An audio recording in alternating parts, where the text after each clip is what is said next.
The twin moons hung low in the sky, casting a pale silver light over the jagged towers of the Alpha King's palace.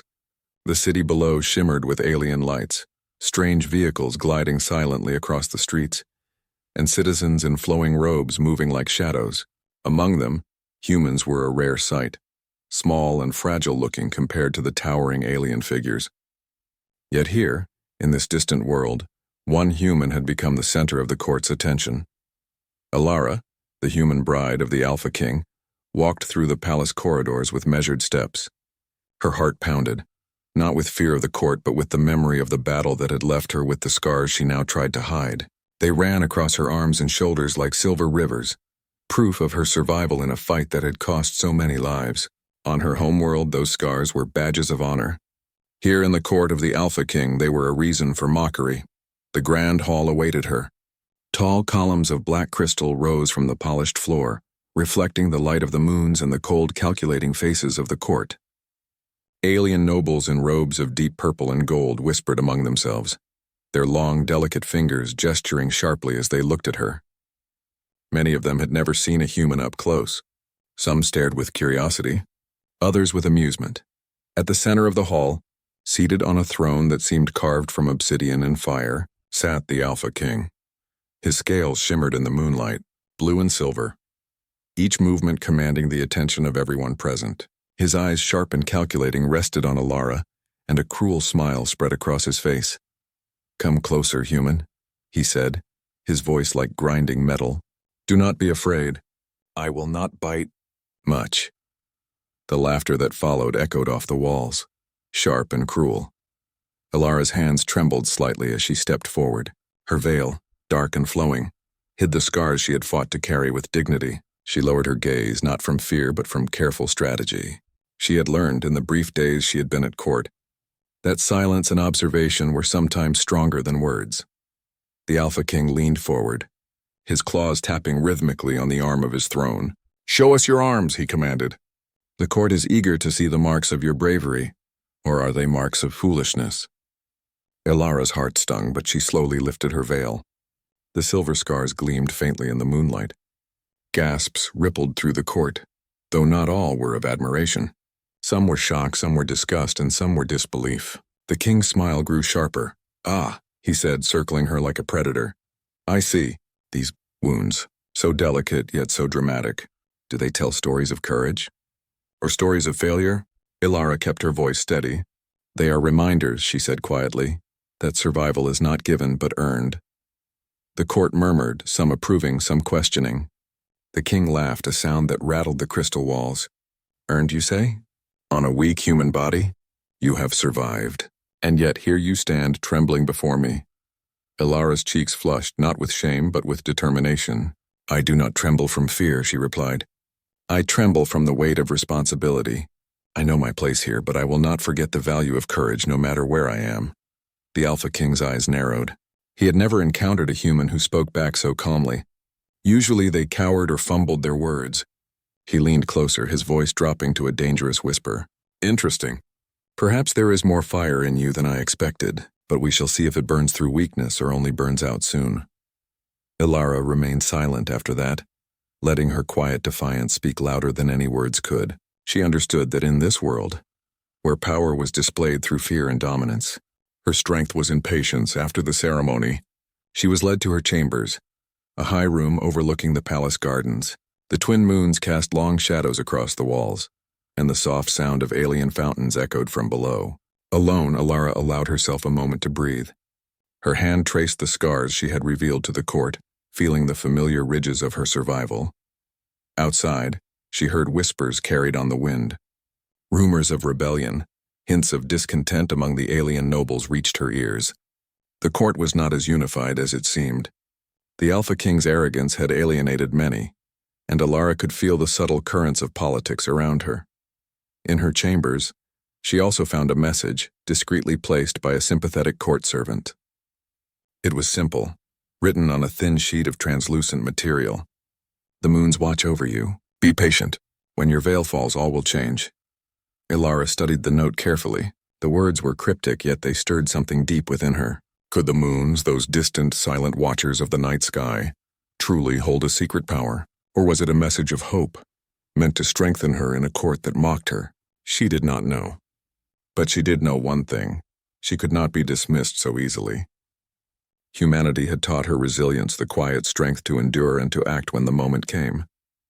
Her scars, once a source of shame here, could become symbols of something greater, a reminder that even the weakest seeming beings could hold power beyond imagination.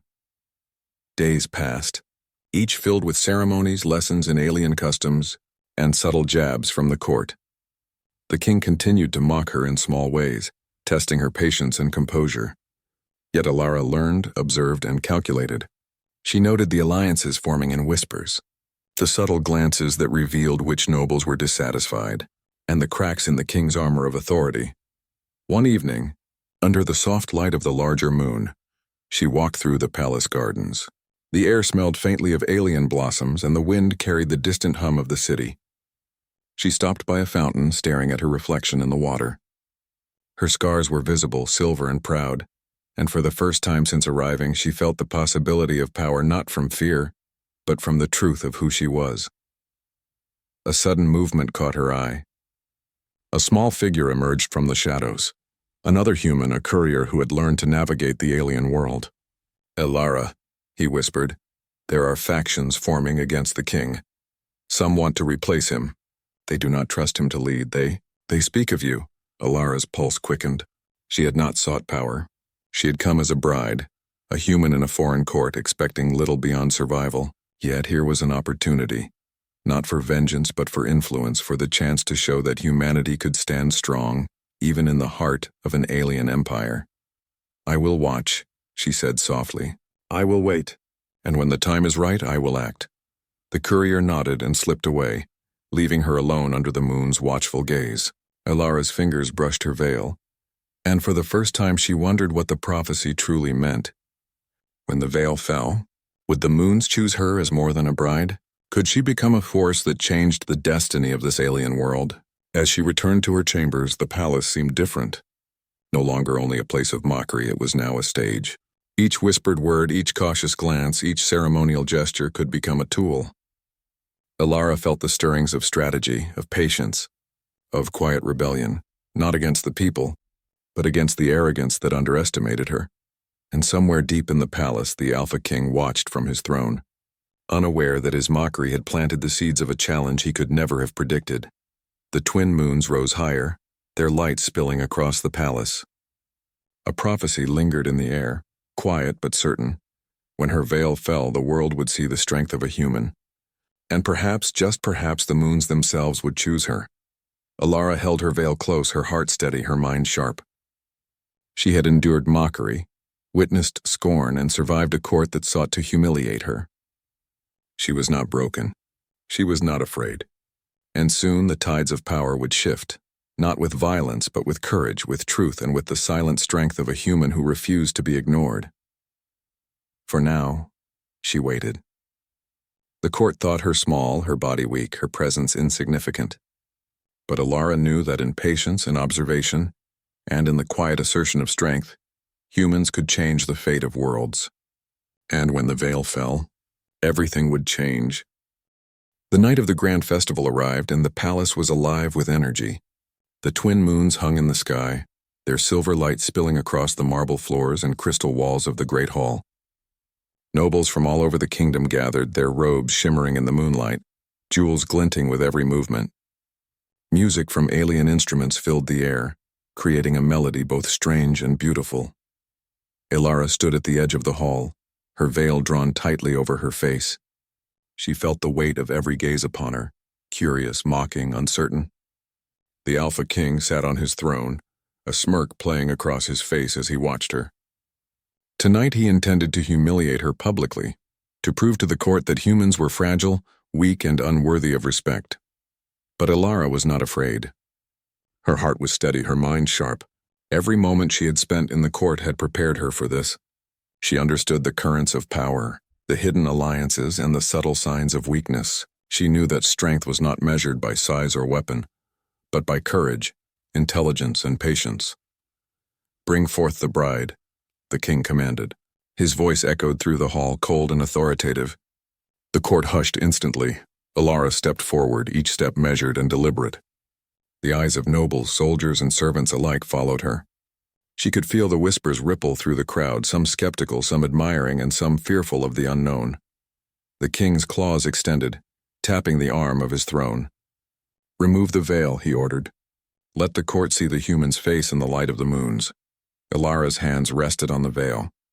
She took a deep breath, remembering the prophecy whispered to her. "When your veil falls, all will change." Her mind flashed back to the long nights of observation, the careful notes of the court's secrets, and the silent patience that had carried her through humiliation. She let the veil slip from her face. A hush fell over the hall. The twin moons' light struck her scars, and something extraordinary happened. The silver marks, glowing faintly in the moonlight, shimmered like living threads of energy. The court gasped, some stepping back in astonishment, some whispering in disbelief. The Alpha King's smirk faltered, replaced by a sharp glance of unease. The moon's light seemed to touch her in a way no one had seen before. The scars were no longer signs of weakness, they were symbols of survival, resilience, and courage. In that moment, the court could not ignore what humanity had always known. Strength was not just in the body, but in the spirit. Alara lifted her head, her eyes steady on the king. "I am not here to beg for respect," she said, her voice clear and commanding. "I am here to remind you that courage cannot be hidden. It cannot be mocked. It cannot be destroyed." Whispers grew louder, and nobles shifted in their seats. They saw in her not just a human bride, but a being of quiet power, someone who had endured and learned more than most would in a lifetime. The Alpha King rose slowly, his voice sharp. "Do you dare speak to me in this hall?" "I speak only the truth," Alara replied. "Your court fears you, not me. They whisper because they see the cracks in your rule. They watch because they know strength when it appears." The king's eyes flickered with something unfamiliar, uncertainty. The court, too, sensed the shift. The whispers grew into murmurs of agreement. Nobles who had long plotted against the king saw an opportunity to align with someone who could lead with vision and courage. Alara took another step forward. "I do not seek your throne," she continued, her voice steady. "I do not seek vengeance or dominance. I seek only to remind all of us that true strength lies in courage and survival, and in the willingness to act when it is most needed." A murmur of approval rose from the assembly. Even some of the king's closest advisors exchanged glances, realizing that their ruler's arrogance had blinded him to the value of allies beyond his own species. The king's claws tightened on the arms of his throne, but he found no words to strike back. His smirk had vanished, replaced by a flicker of respect and fear. For the first time, he understood that this human, whom he had mocked and underestimated, could not be dismissed. The moons above seemed to glow brighter, bathing Alara in light. The energy that radiated from her scars now seemed to touch everyone in the hall, a silent reminder that the universe often chose its champions in ways the arrogant could not predict. Alara did not raise her voice further. She let the moment speak for her. Every glance, every gesture, every heartbeat in that hall acknowledged her presence. Humanity's courage, displayed so simply and yet so profoundly, had claimed its place among the stars. Suddenly the ground trembled faintly. The court gasped as the palace itself seemed to respond to the moon's light, the crystal columns shimmering with the same silver glow that marked Alara's scars. Even the Alpha King stepped back, uncertainty in his eyes. The prophecy was not just words, it was real, and its power was undeniable. Alara raised her hand slowly, as if to calm the room. "This is not the end," she said softly, "but the beginning. The moons have chosen not to destroy, but to reveal. They reveal courage. They reveal truth. They reveal strength."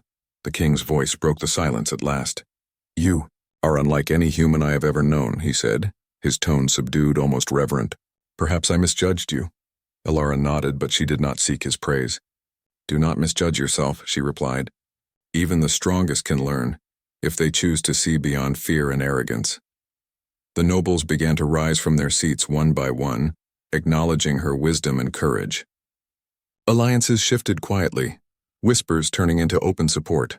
The festival that had been intended to humiliate her now celebrated the unexpected power of a human who had endured, observed and acted with intelligence and bravery. Alara walked among the nobles, her presence commanding attention without arrogance. She spoke softly to those who sought guidance, her words full of clarity and insight.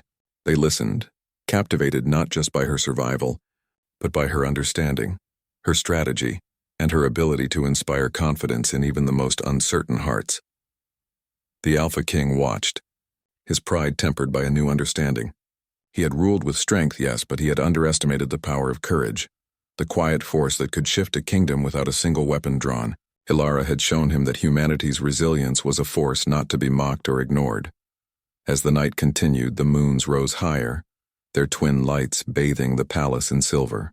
Ilara looked up, feeling their quiet energy. She did not yet know all that the future held, but she understood this. Her place was not only beside the king as his bride, but as a symbol of strength that could inspire change. The court had seen her scars, her courage, and her wisdom. The prophecy had been fulfilled, not through battle, but through presence, patience, and the quiet assertion of human spirit. The Alpha King, humbled and changed, understood that power was not only in dominance, but in the recognition of strength wherever it appeared. By the end of the festival, whispers of Ilara's influence had spread beyond the palace walls. Other worlds would hear of the human who had stood against mockery and fear, whose scars had become a symbol of hope and courage. The moons had chosen her, and she had answered. Ilara returned to her chambers, her mind alive with possibilities. She would continue to learn, to observe, and to guide. The palace was no longer a prison. It was a stage, a place where she could demonstrate the resilience and ingenuity of humanity. For the Alpha King, the lesson was clear. He had mocked, underestimated, and attempted to humiliate, but he had also witnessed the truth. Humans were not fragile. Humans were capable of courage, strategy, and leadership that could change the course of kingdoms and the hearts of stars. As Ilara gazed out at the twin moons, their light reflecting in her eyes, she smiled softly. The veil had fallen. The court had seen her, and the moons had chosen. A new chapter had begun, not just for her, but for all who had underestimated the quiet power of a human spirit. The night was calm, but charged with energy. Somewhere in the shadows, alliances were shifting. Somewhere in the whispers, respect for humanity was growing. And somewhere above, the moons watched, their twin lights a silent promise that courage, truth, and resilience would always find their place, even in a kingdom ruled by an Alpha King. Ilara touched her scars once more, feeling the silver glow pulse faintly under her skin. She had survived, she had endured, and she had inspired. The veil had fallen and the moons had chosen. And now she was ready for whatever the future might bring. For a human, she had shown, was never truly weak.